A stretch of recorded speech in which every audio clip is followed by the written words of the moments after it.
এমন হয় শীতের রাতে আগুন পোহাতে পোহাতে যদি এক প্লেট চুই পিঠা হয়ে যায়। নরসিংদীর বিখ্যাত কোনো পিঠার মধ্যে কিন্তু চুই পিঠাও অন্যতম। আর চুই পিঠাটা কিন্তু খেজুরের গুড় দিয়ে সবচেয়ে বেশি মজা হয়। চারিদিকে প্রচন্ড শীত পড়েছে, আর এই প্রচন্ড শীতের মধ্যে কিন্তু পিঠা পুলির দারুণ আমেজ জমে গেছে। চারিদিকে কুয়াশার জন্য কিছুই দেখা যায় না। প্রতিদিন রাতের বেলায় আমরা এইভাবেই করে আগুন করি, আর আগুন পোহাতে কিন্তু ভীষণ ভালো লাগে। ওইদিকে তো আমি পিঠা বানাচ্ছিলাম, আর এইদিকে তানিশা, তাসফিক, আবিদ সবাই মিলে আগুন করছিল।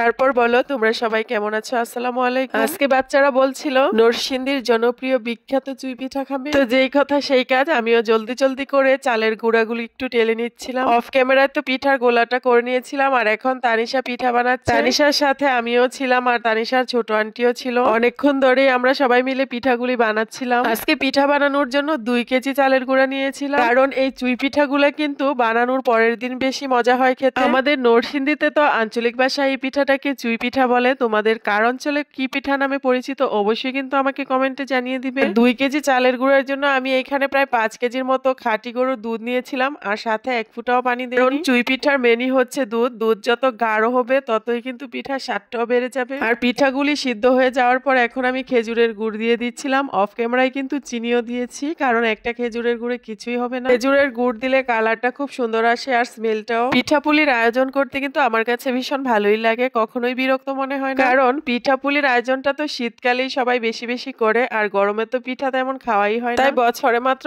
একবার পিঠাপুলির আয়োজন করব, তাতে বিরক্ত হওয়ার কি আছে তোমরাই বলো। দুধের সাথে তো আমি এলাচ, দারচিনি, তেজপাতা সবকিছু দিয়েই বসিয়েছিলাম। এখন একটু লবণ দিয়ে দিচ্ছি। খেজুরের গুড়টা দেওয়ার পর কালারটা কত চেঞ্জ হয়ে গেছে দেখো। এই পর্যায়ে আমি আমার ঘরে তৈরি করে রাখা কিছু কিশমিশ দিয়ে দিচ্ছি। কিশমিশ বানানোটা কিন্তু ভীষণ সহজ ব্যাপার। আঙুর সিদ্ধ করে পানি ছেঁকে রোদে শুকাতে দিলেই কিন্তু কিশমিশ হয়ে যায়। আর দুধটাকে আরেকটু ঘন করার জন্য আমার আরেকটু চালের গুঁড়ার দরকার ছিল, যেহেতু চালের গুঁড়া রাখতে মনে ছিল না, সেই জন্য 4-5টা পিঠা রেখেছিলাম। আর এই পিঠাগুলি এখন আমি পানিতে দিয়ে ভালো করে ভেঙে একদম গুঁড়া করে নিচ্ছি। যেহেতু পিঠাগুলা কাঁচা ছিল, তারপরেও কিন্তু ভাঙতে একটু টাইম লেগেছে। তো পানির সাথে ভালো করে চালের গুঁড়াগুলি মিশে গেছে, এখন আমি দিয়ে দিচ্ছি পিঠাতে। তারপর একটু নেড়ে চেড়ে দেখলাম যে মাশাআল্লাহ অনেকটাই সুন্দর গাঢ় হয়েছে। কত সুন্দর একটা স্মেল আসছিল। নারকেল কুচিটাও কিন্তু দিয়ে দিয়েছিলাম। নারকেলটা ব্লেন্ডারে দিয়ে মিহি করে নিয়েছি, সেজন্য একটু বেশি ছোট হয়ে গেছে। এই পর্যায়ে আমি পোলাও পাতা দিয়ে দিচ্ছি। আর পোলাও পাতার বিশেষত্ব হচ্ছে এটাতে পোলাওর দারুণ সুন্দর একটি স্মেল আসে। অনেকে ভাবতে পারো যে পিঠার মধ্যে পোলাওর স্মেলের কি দরকার। আসলে পোলাও পাতাটা দিলে হয় কি, পোলার চাল দিয়ে পিঠা বানালে যেরকম সুন্দর স্মেল আসে, সেম এরকম একটি স্মেল আসে। মনে হয় যেন পোলার চাল দিয়ে পিঠাটা বানানো হয়েছে। পিঠা বানানোর পর তো পুরো বাড়ি পিঠার এত